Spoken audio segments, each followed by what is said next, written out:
जो कहते सीताराम उनको मिल जाता आराम, खाने में मिलते बादाम। आहा, तो खूब जोर से बोलो सीताराम। साधु जी सीताराम। आज की चर्चा, चूंकि 1 डेढ़ 2 घंटे हम विलंब में कथा शुरू कर रहे, पर हमने सुना है कि जहां प्रेम होता वहां नेम और टेम नहीं होता। मोहब्बत में ना तो नियम होती है ना टेम होता है। जिससे प्रेम, अच्छा जिससे प्रेम नहीं उसको डर डर के फोन लगाना पड़ता, भाई दिन में जग रहे होंगे रात को मत लगाना, सो रहे होंगे तो टाइम से, भाई 10 बज गए अब बहुत गड़बड़। लेकिन जिससे स्नेह हो तो 2 बजे रात, हाँ भाई सो गए, 2 बजे रात को भी ठोक दो। तो स्नेह में प्रेम में नेम और टेम नहीं होता है। उसी प्रकार हमारा मानना है कि राम कथा में जिसको राम जी से प्रेम होता है वो फिर नेम और टेम नहीं देखता कितने बज गए।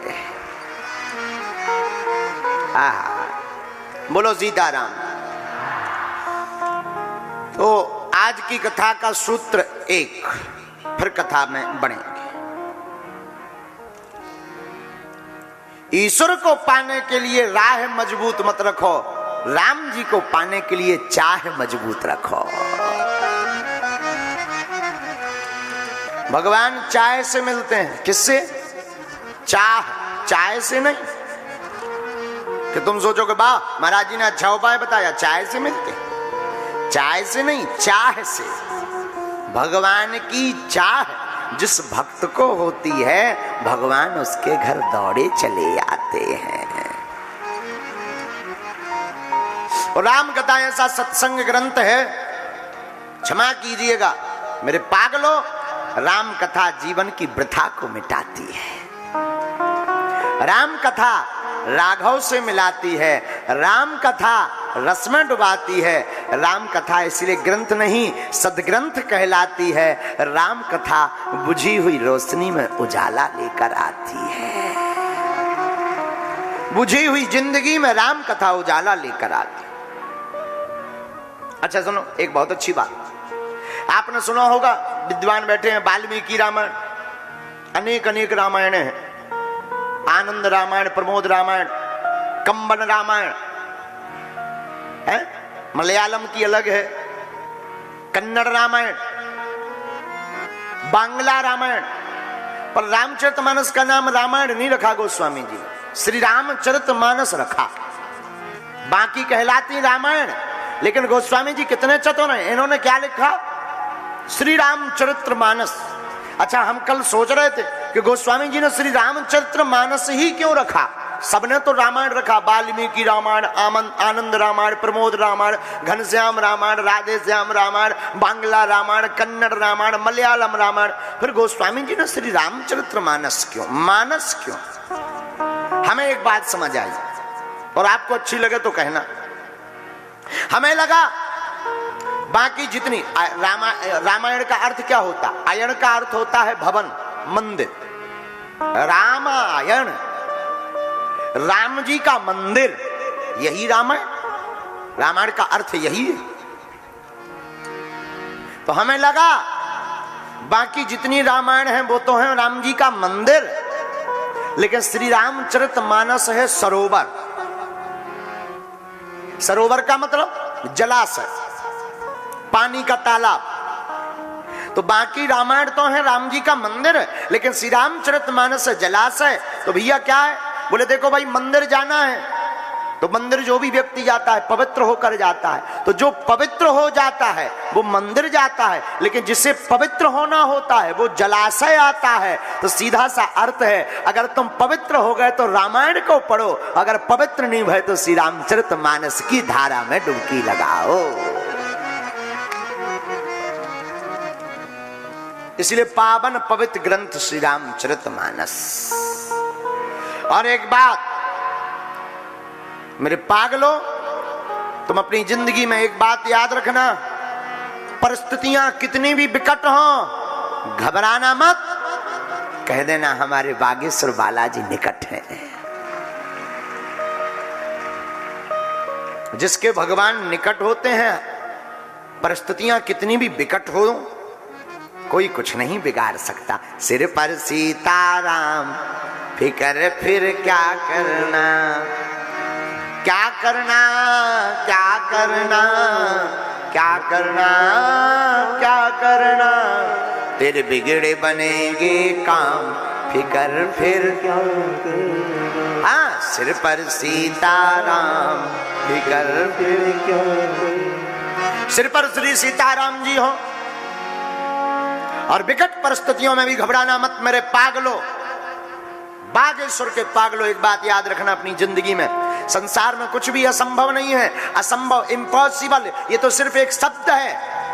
आज की कथा चाहे विद्यार्थी सुने या युवान सुने या कोई पॉलिटिक्स वाला सुने या कोई बिजनेस करने वाला सुने, आज की कथा तुम्हें जिंदगी में 4 चांद लगा देगी। ध्यान से सुनकर जाना।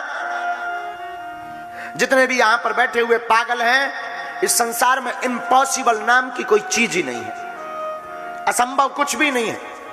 करने की ठान भर लो, फिर कुछ भी इम्पॉसिबल नहीं है। सब कुछ पॉसिबल है, सब कुछ संभव है। इम्पॉसिबल उन्हें है जिन्हें करना नहीं है, जिन्हें कथा में नहीं आना। वो कहते हैं अरे बड़ी भीड़ है, बहुत लोग हैं, बैठने की व्यवस्था नहीं है ठीक ठाक। जिन्हें कथा नहीं सुनी, अरे बहुत धूप है यार, हम तो घर बैठे टीवी पे देख ले भी, ठटरी के बड़े। अच्छा, जो टीवी पे देखते हैं और जो सामने देखते हैं, आप स्वयं अनुभव करो, टीवी का आनंद ज्यादा है कि यहां का आनंद ज्यादा है? तो जिन्हें नहीं करना उन्हें सब कुछ असंभव है, और जिन्हें सुनना कथा है तो आप बगल में दृष्टि डालो, न टेंट है, न पंडाल है, न बैठने की व्यवस्था है, फिर भी हाथ जोड़ करके खड़े सुन रहे हैं। इसी का नाम सब कुछ पॉसिबल है। और ये बात भी बोलें तो कोई बुरी बात नहीं है। जितने आगे बैठे हुए लोग हैं, तुम जितना आनंद नहीं ले रहे होगे, उससे कहीं ज्यादा वो खड़े हुए लोग धूप के आनंद ले रहे होंगे राम कथा का। क्योंकि जिंदगी में इंसान को व्यवस्था कमजोर बनाती है। जिस इंसान के घर पर व्यवस्था ज्यादा होती है, वो इंसान नंबर 1 आलसी होता है, नंबर 1 का कामचोर होता है।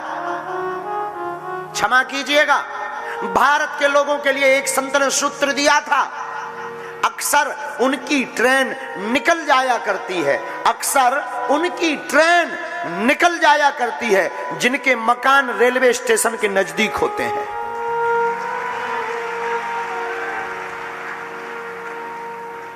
जिनके मकान रेलवे स्टेशन के नजदीक होते हैं, उन्हें लगता अरे ये तो है, अभी गए। और क्षमा कीजिएगा, विद्वान बैठे हैं, अक्सर दूसरों का अनुष्ठान करवाने वाले ब्राह्मणों के घर पे ही सालों अनुष्ठान नहीं होता।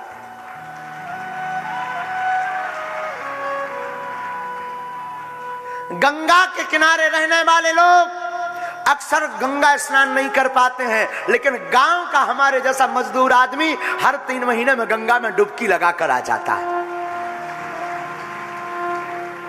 क्षमा कीजिएगा, सबसे पीछे खड़े होकर के जो कथा सुन रहे, जितनी उनकी श्रद्धा है उतनी ये जो कैमरा चला रहे हैं या जो संगीत गा रहे हैं, इनकी श्रद्धा नहीं होगी हमारे प्रति। क्यों? क्योंकि इनको तो लगता है कि गुरुजी को तो हम सोते भी देखते हैं। तो क्षमा कीजिएगा मेरे पागलों, इम्पॉसिबल सिर्फ एक वर्ड है, एक शब्द है। संसार में तुम कुछ भी करने की ठान लो, तुम्हें दुनिया का उदाहरण देंगे तो तुम्हारी चित्तवृत्ति में शायद ना चढ़े। मैं अपनी जिंदगी का स्वयं उदाहरण देता हूं। मेरे जैसा नालायक आदमी, हमारे जैसा गांव का देहाती आदमी, अनपढ़ गवार, जिनके न पिताजी कुछ करते थे, न जिंदगी में कभी स्कूल का मुंह देखा, न कभी पढ़ाई देखी, और अगर गुरु की कृपा हो जाए और चित्त में प्रभु को पाने की ठान ली जाए, तो आज हमारे जैसा नालायक अगर कुछ बोलने लायक हो गया, तो तुम भी एक बात समझ लो, तुम्हारे लिए भी कुछ भी असंभव नहीं है। असंभव उनके लिए है जिन्हें कुछ करना नहीं है। और मेरे विद्वानों, आप मेरी बात को गलत मत लेना, अन्यथा मत लेना। चरणों में प्रणाम करके हम कहते हैं, इस संसार में पाने वाले को क्या नहीं मिला। मां सबरी को राम मिले तो मीरा को श्याम मिले। पाने की जिज्ञासा हो,